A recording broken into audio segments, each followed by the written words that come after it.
कभी कभी जिंदगी हमें उन मोड़ों पर लाकर खड़ा कर देती है जहां से लौटना मुमकिन नहीं होता और आगे बढ़ना आसान नहीं होता।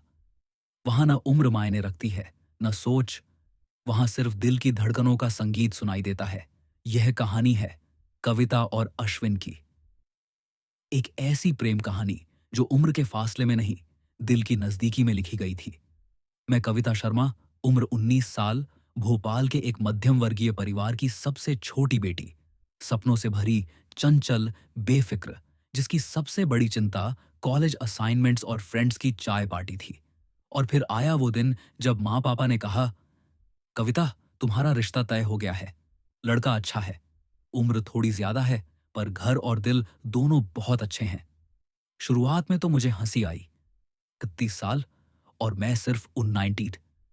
पर फिर मैंने उसका नाम पहली बार सुना, अश्विन राठी, सफल बिजनेसमैन, सादा, गंभीर, जिम्मेदार और अकेला। हमारी पहली मुलाकात में ही उसने कहा, मैं तुमसे कुछ मांगने नहीं आया कविता, बस साथ देना चाहता हूं। उसकी आंखों में थकान थी और कहीं बहुत गहराई में कोई अधूरा सच छुपा था। मुझे लगा शायद मैं उसे ठीक कर सकती हूँ, शायद मैं उसका सुकून बन सकती हूँ। शादी धूमधाम से हुई। विदाई का समय आया। मैं रोई, बहुत रोई। पर जब अश्विन ने मेरी मां के पैर छुए और पापा को गले लगाया, मेरे आंसू एक पल को रुक गए। शादी की पहली रात आई। कमरे में मध्यम रोशनी, फूलों की खुशबू और सजी हुई सेज, और मैं घबराई हुई बैठी थी। जब अश्विन अंदर आया, मेरे दिल की धड़कनें जैसे रुकने लगीं, लेकिन उसने मुझे छुआ नहीं। वो मेरे पास आया, नीचे बैठा, मेरा हाथ पकड़ा और कहा, कविता, ये रात तुम्हारी है। मैं यहां अधिकार से नहीं, साझेदारी से आया हूं। जितना वक्त चाहिए उतना मिलेगा। उसकी ये बात मेरे सीने के अंदर किसी पुराने डर को पिघला गई। पर वहीं से हमारे बीच की खामोशी ने जन्म लिया। वो खामोशी जो महीनों तक साथ रही। शादी के बाद जिंदगी किसी दूसरी फिल्म में बदल गई। अश्विन की सुबह 5 बजे होती थी। जिम, अखबार, कॉल्स, मीटिंग्स।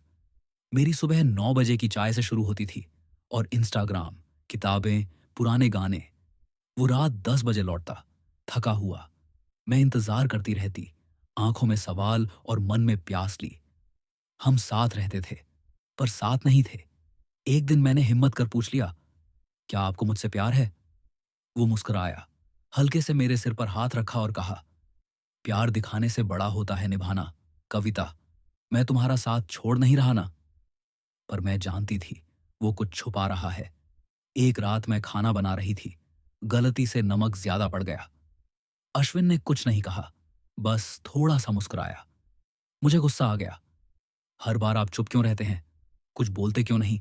क्या आपके अंदर कुछ महसूस ही नहीं होता, या फिर आपके दिल में आज भी कोई और है? उसने सिर्फ एक वाक्य कहा, हर इंसान कुछ अधूरा लेकर जीता है। कविता। मैं टूट गई। उस रात मैं बहुत रोई।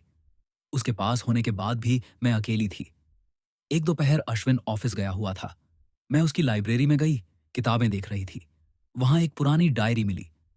पन्ने पलटती गई और एक जगह ठहर गई। मैं आज भी उस दिन को भूल नहीं पाया जब उसने कहा, तुम्हारा प्यार बहुत देर से आया अश्विन, अब मैं किसी और की हो चुकी हूं। मेरे हाथ कांपने लगे। एक और पन्ने पर लिखा था, कविता बहुत मासूम है। मैं उसे अपनी अधूरी कहानी में नहीं घसीटना चाहता, उसे बस खुश रखना चाहता हूं। मेरे पैरों तले जमीन खिसक गई। रात को अश्विन लौटा। मैं चुपचाप बैठी थी। आप मुझसे कुछ छुपा रहे हैं, है ना? वो चौंका नहीं।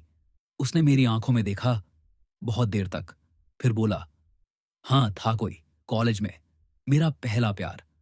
हमने साथ सपने देखे थे, शादी तक की बात थी, पर किस्मत ने साथ नहीं दिया। वो किसी और की हो गई और मैं अकेला रह गया। फिर तुम आई, एक मासूम सी रोशनी की तरह, और मैं डर गया कि कहीं तुम्हें भी मेरी परछाई ना निगल ले। मैंने उसका हाथ पकड़ा। आपका अतीत आपका था अश्विन, लेकिन मैं आपका आज और कल हूं।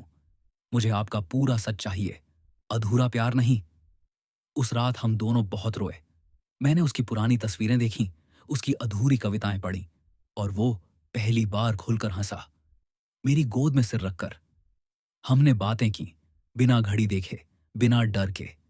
उस दिन के बाद कुछ बदल गया। वो सुबह उठकर मेरे लिए चाय बनाने लगा। मैं उसके ऑफिस के प्रोजेक्ट्स में हिस्सा लेने लगी। हमारी कहानी अब हमारी लगने लगी थी। हम एक दूसरे को बदलने की कोशिश नहीं कर रहे थे। हमने एक दूसरे को अपनाना शुरू किया था। वो मेरी जिंदगी में ठहराव बन गया और मैं उसकी जिंदगी में रोशनी। उम्र का फर्क अब दोस्ती में बदल चुका था और जो खामोशी पहले दीवार थी, अब वो हमारी सबसे प्यारी भाषा बन चुकी थी। कभी कभी रिश्ता उम्र से नहीं, समझ से बनता है। प्यार तब पूरा होता है जब हम सामने वाले को उसके पूरे सच के साथ अपनाते हैं, टूटे हुए टुकड़ों सहित। अगर ये कहानी आपके दिल तक पहुंची हो, इसे पढ़कर अगर आपकी आंखें थोड़ी नम हुई हों या आपको अपना कोई अधूरा रिश्ता याद आया हो, तो इसे किसी कविता के साथ जरूर साझा करें और चैनल को सब्सक्राइब करें।